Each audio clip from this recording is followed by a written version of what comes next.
Okay,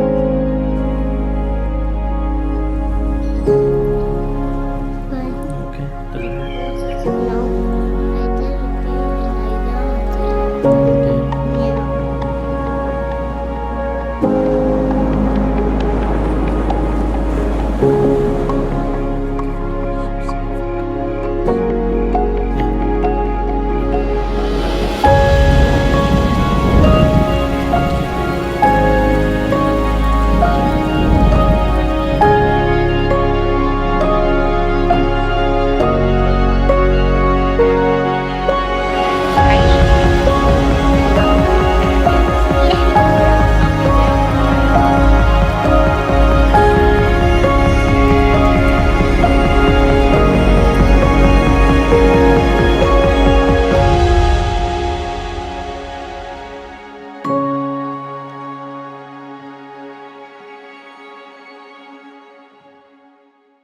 Hello and welcome back to Solid Ground. This week we're taking a look at the seventh commandment, the command not to steal.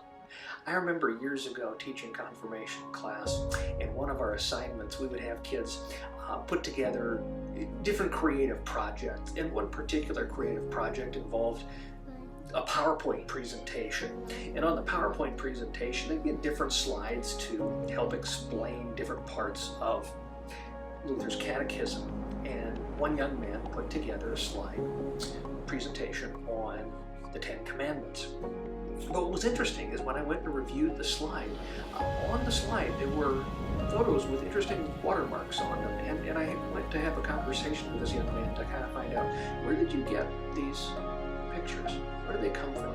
Well, he'd basically done a Google search and just threw in some nice pictures. And I went back around to the conversation that we had in dealing with this commandment, where we talked about now the ready availability of all sorts of things online. You know, there's ways that you can get all sorts of images and music and videos and all sorts of copywritten things that are available, but they're not yours to use and reuse without permission. Google even includes that in its language when you're doing a Google search for things. It points that out to you.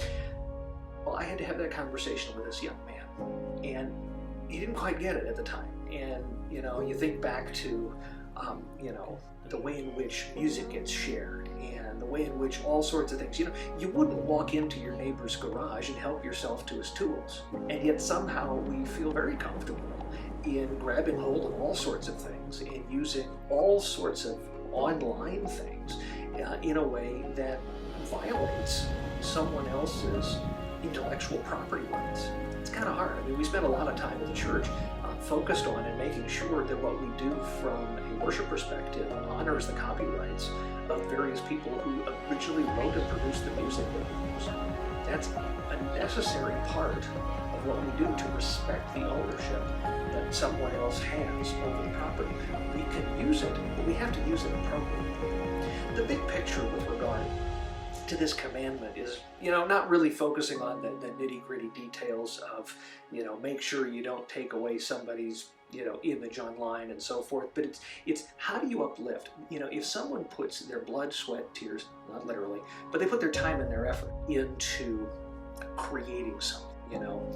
I spend time creating images and varying things, and a lot of times I start with pre-made pieces that I work on and manipulate and add additional features to, but I always have to make sure that I have permission from the original creator, or that I'm using material that is provided, that we're paying for that service, so that we have the authority and the authorization to make use of it.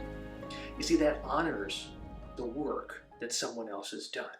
I myself, I've written a couple of books, and if you find my book on the shelf at a bookstore, who knows if you'll do that at any point, but you know, you go on Amazon, you can find it. If you want to have a copy, you have to order a copy, you know, or I, as the person who's written them, I could perhaps, if I have a copy and I choose to, I could give you a copy. But as the person who wrote and spent the time putting it together, I want to be able to make that choice and not have that choice be taken away.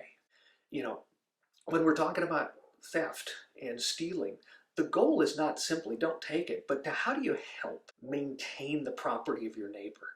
So in that example, when you wouldn't go wandering into your neighbor's garage and steal his tools, but what if you notice his garage door open and he's not home? Or you think he might not be home, and wouldn't you go check? So part of fulfilling this commandment is to verify and to check and to say, hey, how can I make sure, your neighbor's gate has been left open and things from the backyard, somebody could get in there. You might want to help and close that up for them so that they're able to protect their property. This is the big picture.